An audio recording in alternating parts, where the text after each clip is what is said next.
शिवसेनेचे नेते तथा राज्याचे शालेय शिक्षण मंत्री दीपक केसरकर यांच्या विरोधात वेंगुर्ला तालुक्यात बॅनरबाजी झाल्याचं काही दिवसांपूर्वी पाहायला मिळालं होतं। या प्रकरणावरून दीपक केसरकरांनी मौन सोडलंय।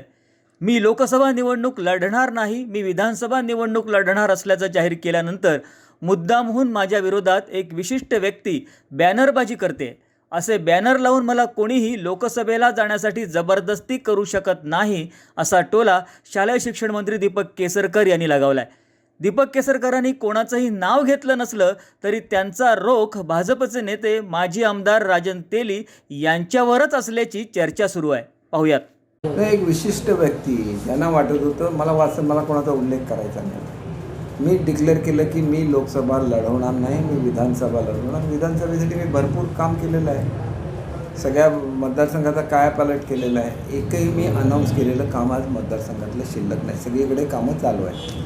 आणि त्याच्यामुळे मी लोकसभेला मुद्दामहून का जावं याचं काही कारण नाही, माझ्यावर कोणाचं कंपल्शन नाही।